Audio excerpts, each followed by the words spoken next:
നമസ്കാരം. ഇന്ത്യ സഖ്യത്തിന് വലിയൊരു പ്രഹരം ഏറ്റ പോലെയാണ് ഇന്നലത്തെ എക്സിറ്റ് പോൾ ഫലങ്ങൾ പുറത്തു വന്നിരിക്കുന്നത്. 2009 ആവർത്തിക്കുമെന്ന് പ്രതീക്ഷിച്ചിരുന്ന സഖ്യത്തിന് ഇപ്പോൾ കാണാൻ കഴിയുന്നത് വളരെ അപകടഭീതി നിറഞ്ഞ ഒരു എക്സിറ്റ് പോൾ ഫലങ്ങൾ തന്നെയാണ്.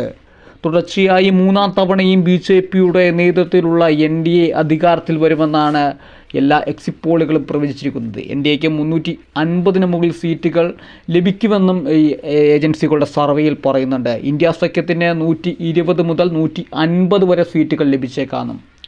കേരളത്തിലെ സ്ഥിതിയിലേക്ക് മാത്രം നോക്കുമ്പോഴാണ് UDFന് അവിടെ മേൽക്കൈയുള്ളത്. 19 സീറ്റ് വരെ UDFന് ലഭിച്ചേക്കാം. അതുപോലെ തന്നെ അവിടെ BJP 3 ഇടങ്ങളിൽ അവർക്ക് ഭൂരിപക്ഷം ലഭിച്ചേക്കാം എന്നുള്ള കാര്യവും സർവേയിൽ പറയുന്നുണ്ട്. അവിടെയാണ് ഇടതുപക്ഷത്തിന് ഏറ്റവും നിരാശ ഏകുന്ന ഒരു കാര്യം എന്ന് പറയുന്നത്. 4 സീറ്റ് അല്ലെങ്കിൽ 5 സീറ്റിനപ്പുറത്തേക്ക് ഒരു സർവേകളും പറയുന്നില്ല ഇടതുപക്ഷത്തിന് സീറ്റ് ലഭിക്കുമെന്ന്. പല സർവേകളിലും ഇടതുപക്ഷത്തിന് 0 എന്ന് പറയുന്ന ഒരു ലെവലിൽ തന്നെയാണ് നിൽക്കുന്നത്. ഇന്ത്യ ടുഡേ, മൈ ആക്സിസ്, അതുപോലെ ഇന്ത്യ TV, അതുപോലെ ABP ന്യൂസ് നോക്കിക്കഴിഞ്ഞാൽ അറിയാം, CNN, അതുപോലെ തന്നെ ഇന്ത്യ TV, ഈ സർവേകളിലൊക്കെ ഇടതുപക്ഷത്തിന് തീർച്ചയായിട്ടും 5 സീറ്റിൽ കൂടുതൽ കിട്ടുന്നില്ല എന്ന് തന്നെയാണ് പറയുന്നത്. കഴിഞ്ഞ തവണ വൻ നേട്ടമുണ്ടാക്കിയ മഹാരാഷ്ട്ര, ബീഹാർ, അതുപോലെ തന്നെ രാജസ്ഥാൻ, UP, ഹരിയാന എന്നിവിടങ്ങളിൽ BJPക്ക് സീറ്റുകൾ കുറഞ്ഞേക്കാമെന്നും എക്സിറ്റ് പോൾ ഫലങ്ങളിൽ പറയുന്നുണ്ട്. ഈ കേരളത്തിലും അതുപോലെ തന്നെ തമിഴ്നാട്ടിലുമാണ് BJPക്ക് അക്കൗണ്ട് തുറക്കാൻ സാധ്യതയുള്ളത്. കേരളത്തിലെ പോലെ തന്നെ തമിഴ്നാട്ടിലും അവിടെ സഖ്യത്തിന് വലിയ മുന്നേറ്റം കാണാൻ സാധിക്കുമെന്നും സർവേയിൽ പറയുന്നുണ്ട്.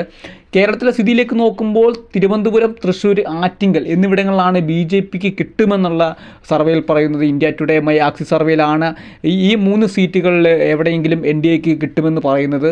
തീർച്ചയായിട്ടും BJPയുടെ ഈ അക്കൗണ്ട് തുറക്കും എന്ന് പറയുന്ന പ്രതീക്ഷ ഇവിടുത്തെ കേരളത്തിലെ ഇടതുമുന്നണിയും അതുപോലെ തന്നെ വലതുപക്ഷമോ തള്ളിക്കളയുന്ന രീതിയിലേക്കാണ്. അത് ഒരിക്കലും ഒരു സാധ്യത ഇല്ലാത്ത ഒരു സർവേ തന്നെയാണെന്നാണ് നിലവിലുള്ള ഒരു സ്ഥിതി വിവരം വെച്ച് നമുക്ക് അറിയാൻ സാധിക്കുന്നത്. ഇന്ത്യ ടുഡേ, മൈ ആക്സിസ് സർവേയിലാണ് 361 മുതൽ 401 വരെ സീറ്റ് NDAക്ക് ലഭിക്കുമെന്ന് പറയുന്നത്. ഇന്ത്യ സഖ്യത്തിന് അവിടെ 131 മുതൽ 156 സീറ്റുകൾ വരെ ലഭിക്കും. അവിടെയാണ് കേരളത്തിലേക്ക് ഗതി നോക്കുമ്പോൾ UDFന് 17-18 സീറ്റുകൾ, അതുപോലെ തന്നെ LDFന് 0 മുതൽ 1 സീറ്റ്, NDAയുടെ സീറ്റാണ് 2 മുതൽ 3 വരെ സീറ്റുകൾ ലഭിച്ചേക്കാമെന്നാണ് ഇന്ത്യ ടുഡേ, മൈ ആക്സിസ് പറയുന്നത്.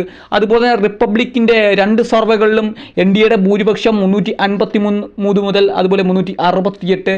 അവിടെ ഇന്ത്യ സഖ്യത്തിലേക്ക് വരുമ്പോൾ 118 മുതൽ 133 സീറ്റും, അതുപോലെ തന്നെ അതേഴ്സ് നോക്കുമ്പോൾ 43 മുതൽ 48 സീറ്റ് വരെയാണ് പറയുന്നത്. അതുപോലെ ന്യൂസ് ഇന്ത്യയുടെ ഒരു സർവേയിൽ 371 സീറ്റാണ് NDAക്ക് പറയുന്നത്. ഇന്ത്യ സഖ്യത്തിന് 125 സീറ്റും മറ്റുള്ള കക്ഷികൾക്ക് 47 സീറ്റുകളും പറയുന്നുണ്ട്. ജാൻ കി ബാത്ത് എന്ന് പറയുന്ന സർവേയിൽ 362 സീറ്റ് മുതൽ 392 സീറ്റ് വരെയാണ് NDAക്ക് പറയുന്നത്. 141 മുതൽ 161 വരെ ഇന്ത്യ സഖ്യത്തിന് പറയുന്നുണ്ട്.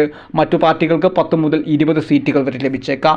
അതുപോലെ ന്യൂസ് നേഷനിലെ സർവേയിൽ പറയുന്നത് 342 മുതൽ 378 സീറ്റ് വരെ NDAക്ക് ലഭിച്ചേക്കാം. 153 മുതൽ 169 സീറ്റ് വരെ ഇന്ത്യ സഖ്യത്തിനും, അതുപോലെ മറ്റു പാർട്ടികൾക്ക് 21 മുതൽ 23 സീറ്റുകൾ വരെ. അതുപോലെ തന്നെ ABP വോട്ടർ സർവേയിൽ പറയുന്നത് 278 മുതൽ 330 വരെ NDAക്കും, 126 മുതൽ 174 വരെ ഇന്ത്യ സഖ്യത്തിനും, മറ്റു കക്ഷികൾക്ക് 4 മുതൽ 12 സീറ്റുകളിലുള്ള ഭൂരിപക്ഷം ലഭിച്ചേക്കാമെന്നും പറയുന്നു. അതുപോലെ ടൈംസ് നൗയുടെ സർവേയിൽ 358 സീറ്റാണ് NDA സഖ്യത്തിന് പറയുന്നത്. ഇന്ത്യ സഖ്യത്തിന് 152 സീറ്റും 33 സീറ്റ് മറ്റു കക്ഷികൾക്കുമായി പറയുന്നുണ്ട്. അതുപോലെ CNN ന്യൂസ് 18 പറയുന്നത് 355 മുതൽ 370 സീറ്റ് വരെയാണ് NDA സഖ്യത്തിന് പറയുന്നത്. അതുപോലെ ഇന്ത്യ സഖ്യത്തിന് 125 മുതൽ 140 സീറ്റ് വരെ പറയുന്നുണ്ട്. അതുപോലെ മറ്റു കക്ഷികൾക്ക് 42 മുതൽ 52 സീറ്റുകൾ വരെ.